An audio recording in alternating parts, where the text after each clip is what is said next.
Peacekeeping and world trade, two issues that are preoccupying world leaders at the 2019 UN General Assembly. We will take a look at the way ahead. Hello, I'm Anand Naidoo with this special edition of The Heat.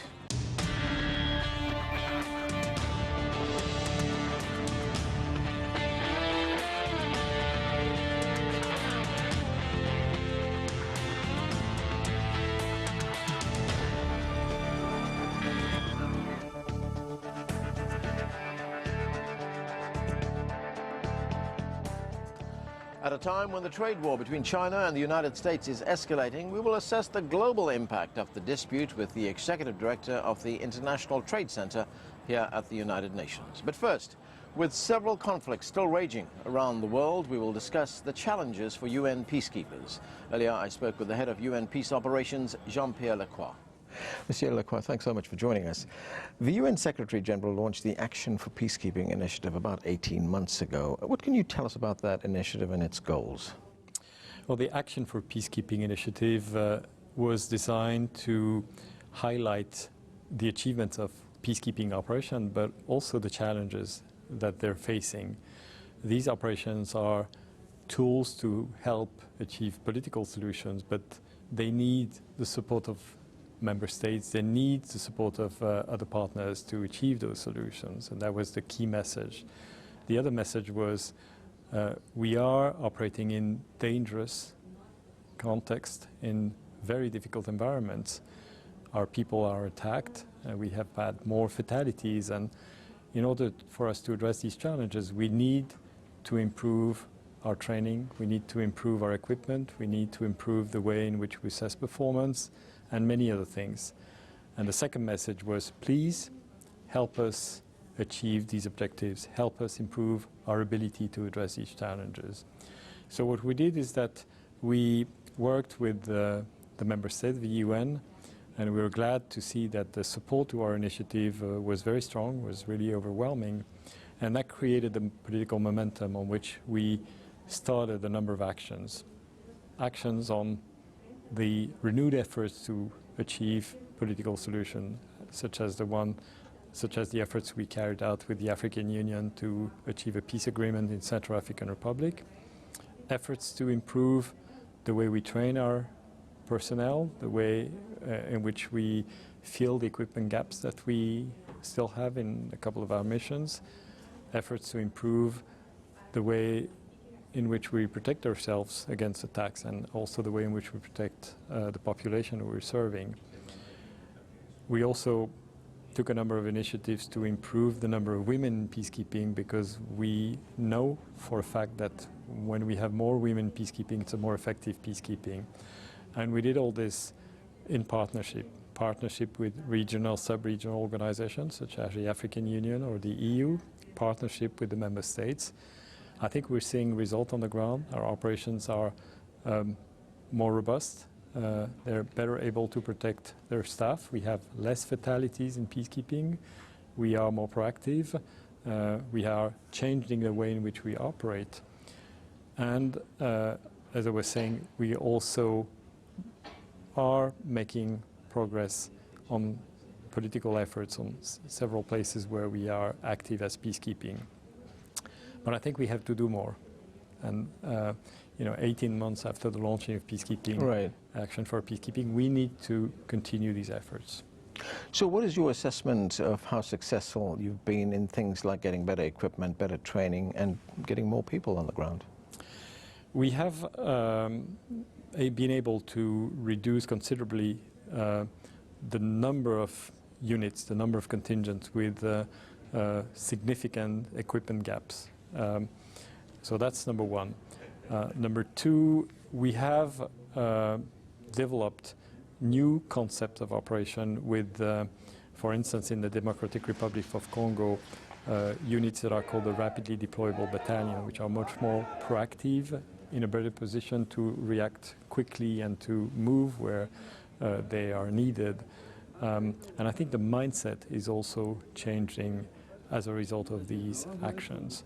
So, as I said, the missions are already different. They're changing for the better, but we need to continue these efforts. And I would also point one thing which really has to do with effectiveness, which is the continuous effort to increase the number of women in peacekeeping. We have more women, particularly when it comes to staff officers and military observers. We have had a surge from 7% to 15% in 2 years, so it's already significant, but we need to do more. We need to have more women in our contingent. It makes a huge difference in many different ways, particularly when it comes to creating or building trust with the communities where we are active. You know, you cited the example of the Central African Republic, where the United Nations worked with the African Union, you worked with the Economic Commission of Central African States to achieve this kind of peace accord. Then you look at another situation, the one that exists in Mali, for instance. Why can't that be emulated in a place like Mali? Well, the Mali operation is changing significantly as well.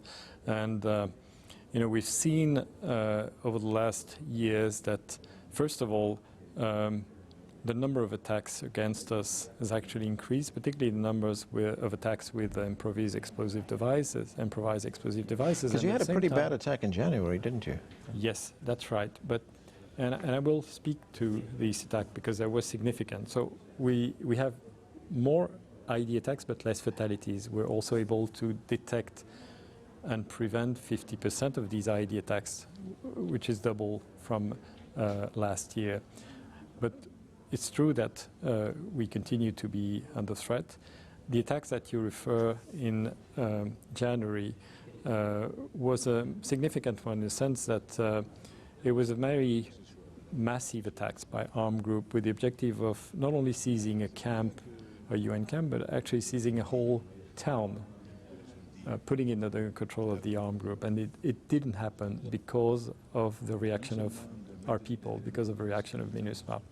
So you could say on the one hand, this was a proof that MINUSMA plays an essential role in Mali, particularly in preserving the territorial integrity of Mali, preserving the north of Mali from falling under the full control of armed groups. On the other hand, it's true that this attack resulted in fatalities on our side, Chadian peacekeepers who were killed, but they were killed as they were defending their ground. They were killed as they were defending the people of Mali in Aguelok and as I said, the territorial integrity of Mali. So it's a difficult price. It's a harsh price to pay for it, but at the same time, it is also reflective of the fact that we have now peacekeeping operations that are becoming much more robust, able to defend themselves against this type of challenges.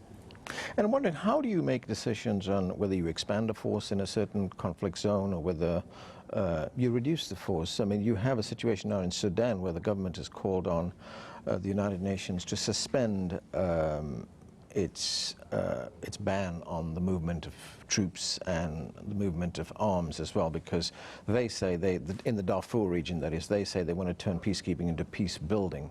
So how does the UN approach that, something like that? Over the last years, we've had a number of operations that have transitioned from peacekeeping to peace building. And this took place where there was a determination that the challenges that remained in the countries concerned were not anymore of a nature that justified peacekeeping. And that doesn't mean that the UN is going away. The UN is transitioning from peacekeeping to another form of support in Haiti.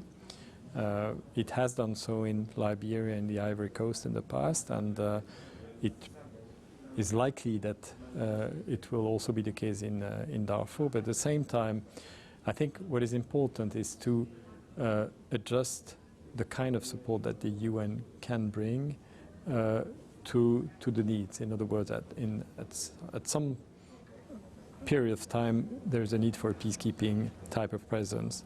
And then later, as is the case of Haiti, there still is a need for international support, but of a different nature. And it's for UN, for the member states, for the Security Council, to make sure that we adapt the kind of responses that... So what is the difference between peacekeeping and peace building? Well, I think that it's not exactly as if you could draw a line between peacekeeping and peace building, because even if you have a peacekeeping operation deployed in a place like Mali or Central African Republic, we have to do peace building as well. We have to, and we do, strengthen national capacity, build or support the building of security forces, justice, police, correction. We have to work in re-establishing a state authority in the cities and in the communities, and that is all peace building. So peace building has to go parallel to peacekeeping. But the perception of peacekeeping operation is that it has a significant number of uniformed personnel, the military units, police, as well as civilian components. So I think when you talk about peacekeeping,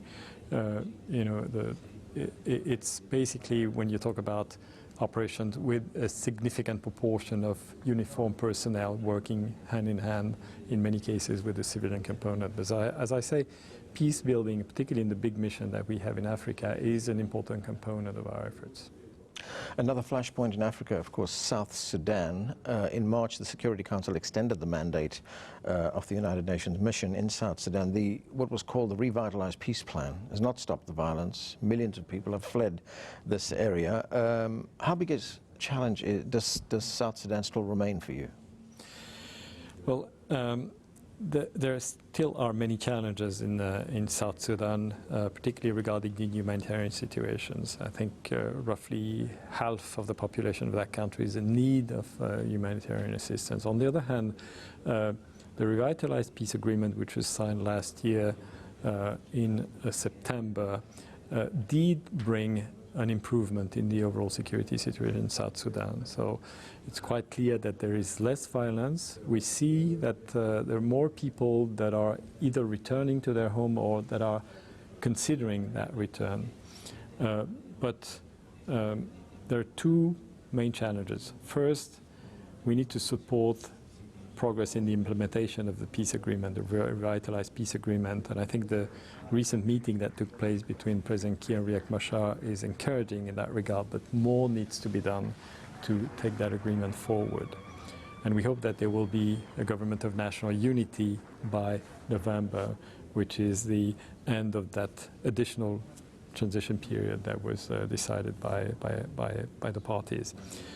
The other challenge is to continue to protect the population, again, supporting the delivery of humanitarian assistance, but also helping those who want to return to their home, creating conditions so that they can return to their home in not only in safety, but also with the services that they need to return to their normal life and make sure that their family will receive education, health services, and will be able to just, as I say, have their normal life back to them.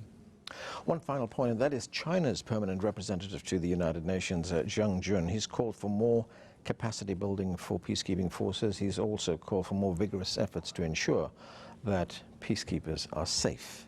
What kind of a response has there been to that?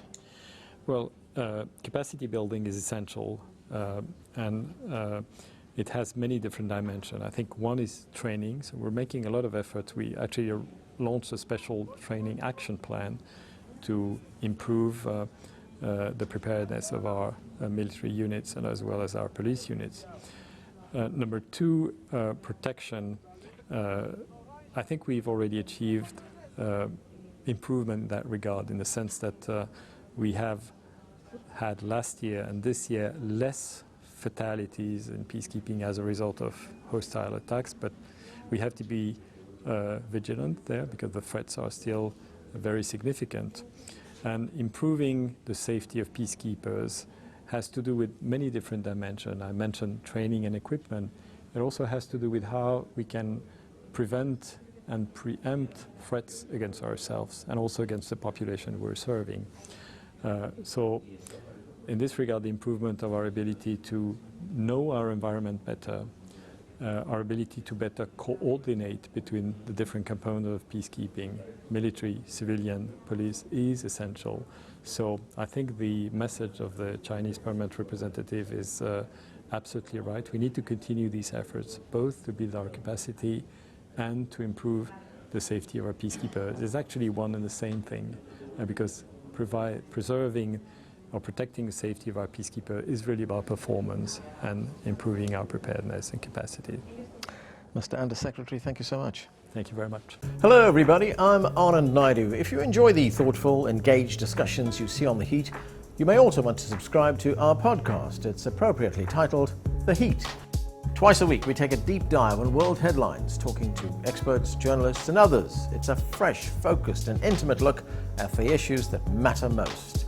Whether it's the Hong Kong riots, the latest Middle East conflict or US politics, the Heat podcast gives the clear context needed to understand both what's going on and why.